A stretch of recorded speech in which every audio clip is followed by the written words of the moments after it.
La Coupe de France de robotique est une compétition qui rassemble chaque année des passionnés de robotique venus de la France et aussi d'Europe. Ceux-ci ont 9 mois pour préparer 2 robots autonomes qui s'affronteront ensuite au cours de la compétition. Cette année, la compétition a lieu à partir du 30 mai à La Roche-sur-Yon et l'équipe Eurobot des Mines a choisi de relever ce défi. Le thème Atom Factory fait référence au tableau périodique des éléments de Mendeleïev. Le but, ramasser et manipuler des atomes représentés par des palets de hockey sur glace. Pour cela, nous avons nos 2 robots, le grand et le petit, qui ont chacun leur spécificité pour nous aider à réaliser les différentes tâches. Nos 2 robots ainsi que les 2 robots adverses évoluent sur une table de 2 mètres sur 3.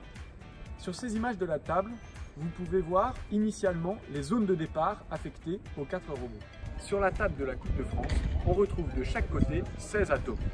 3 sont situés sur un distributeur difficile d'accès, 6 autres sont plus accessibles verticalement dans un autre distributeur, 4 sont posés sur la zone de chaos et 3 sont situés devant chacune des cases du tableau périodique.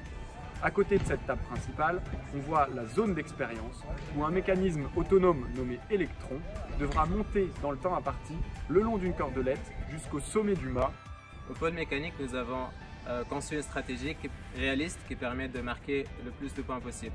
Nous avons réalisé un grand robot, un petit robot et l'expérience, et nous avons fait en sorte de distribuer les tâches entre les 2 robots pour marquer le plus de points possible dans le temps imparti.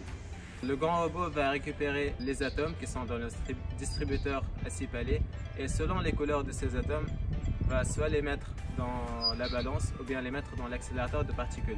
Le petit robot va récupérer l'atome de goldénium, le mettre dans la balance et ensuite pousser les atomes qui sont dans la zone de chaos dans le tableau périodique. Ensuite, l'expérience consiste à faire monter un ballon le long d'un fil actionné par un moteur. Le grand robot doit récupérer, stocker et libérer les palets le plus rapidement possible. Donc pour récupérer les palets, on a imaginé un système de ventouse qui va récupérer les palets à l'extérieur du robot. Piloté par 3 moteurs, on a voulu une grande précision pour être sûr de cette première étape.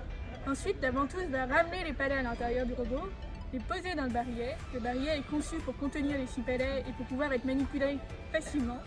Et les actionneurs en haut du barillet vont pouvoir pousser les palets choisis dans les toboggans qui vont être rapidement évacués avec le moins de jeu possible dans les éléments de la table, genre balance et accélérateur. Pour le petit robot, comme le goldénium est lourd, c'est à peu près le même système mais avec une pince et des rails consolidés pour pas que le poids ne déséquilibre le petit robot.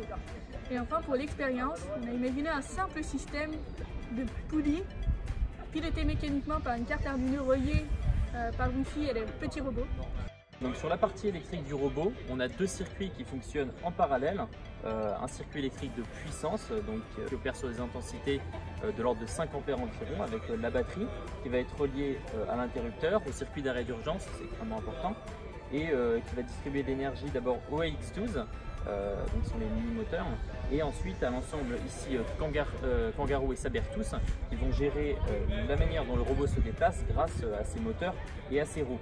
En parallèle, donc, on a le circuit électrique de commande avec la Raspberry Pi qui est au milieu et qui va en fait interagir avec tout d'abord les différents capteurs qu'on a, donc par exemple les capteurs ultrasons ici et derrière, les capteurs ici avec la prise jack, et qui finalement va gérer tout ce qui est l'aspect stratégie, l'aspect intelligence artificielle du robot et qui va gérer la manière dont il se déplace et interagit avec son environnement.